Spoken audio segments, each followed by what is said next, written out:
Unapproved hours, worked in time and attendance policies. One question I get asked with some regularity is whether an employer must pay an employee for time spent working without permission, even if the employee has been told not to do so. It may be an employee who works through a lunch period which is supposed to be unpaid, or an employee who begins work too early or leaves too late.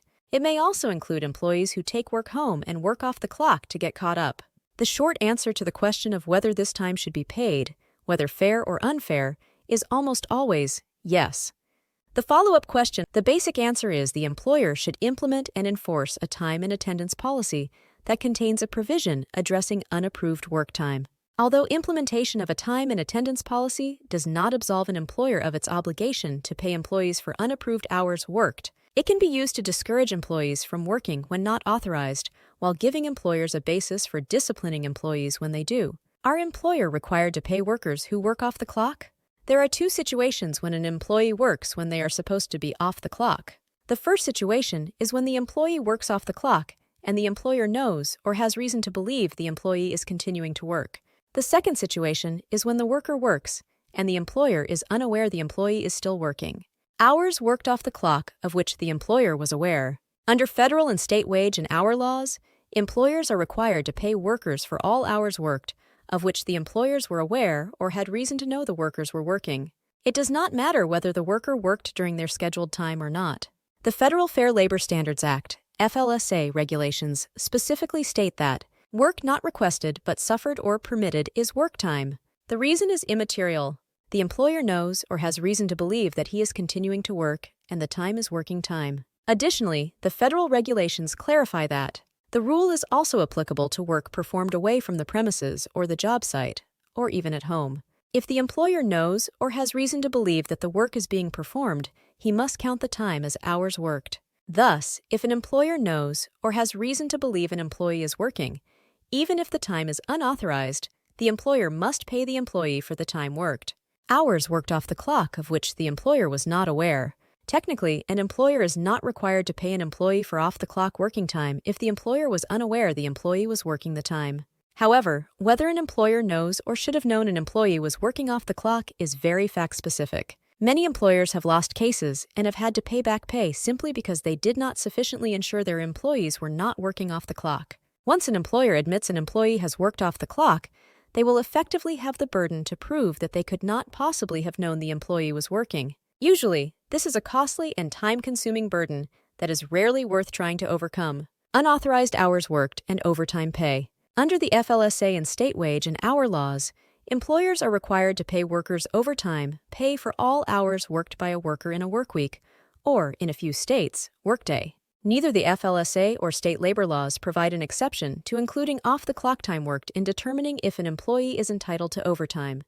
Thus, an employer must include all on-the-clock and off-the-clock time worked by an employee of which the employer knew or should have known in their overtime calculation and overtime pay. The best defense to employees working off the clock is a clearly written time and attendance policy. Good time and attendance policies do three things. First, they set forth the employer's expectations regarding the hours employees are expected to work and the hours they are expected not to work. Thus, good time and attendance policies will contain provisions addressing tardiness and absences, as well as provisions informing employees that they may only work time that has been approved by the appropriate supervisor or manager. Second, they provide employees a method to notify the employer in writing when they have worked outside their scheduled time.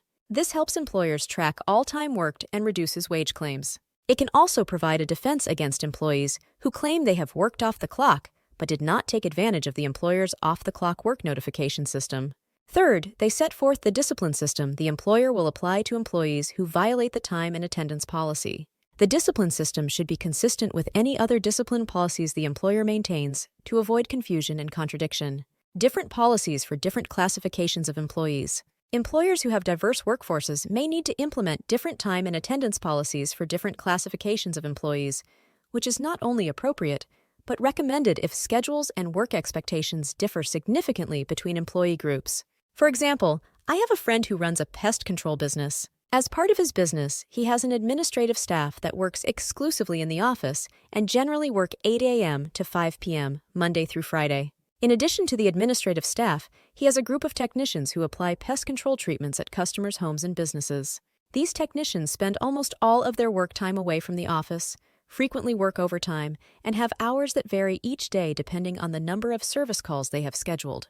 Because of the significant differences in the schedules, work hours, and work locations for the two employee groups, my friend maintains separate time and attendance policies for each. Enforcing time and attendance policies is necessary.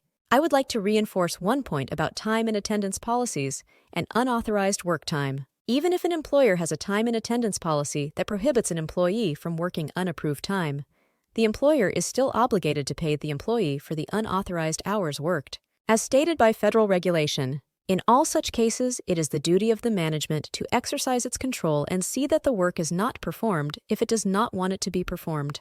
It cannot sit back and accept the benefits without compensating for them. The mere promulgation of a rule against such work is not enough. Management has the power to enforce the rule and must make every effort to do so. Thus, an employer's best recourse when an employee has clearly worked unauthorized hours is not to refuse to pay them, but instead, discipline the employee consistent with the established time and attendance policy. Conclusion: federal and state wage and hour laws typically require employers to pay employees for unapproved hours worked. To address issues related to employees working unapproved time, employers are encouraged to implement and enforce time and attendance policies that 1. Specifically state employees may only work hours that are previously approved. 2. Include a policy where employees can notify employees in writing they have worked off the clock, and 3.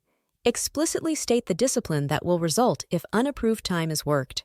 By implementing and enforcing such a policy, employers can ensure workers are aware of the work hour expectations and the potential consequences if they fail to meet those expectations.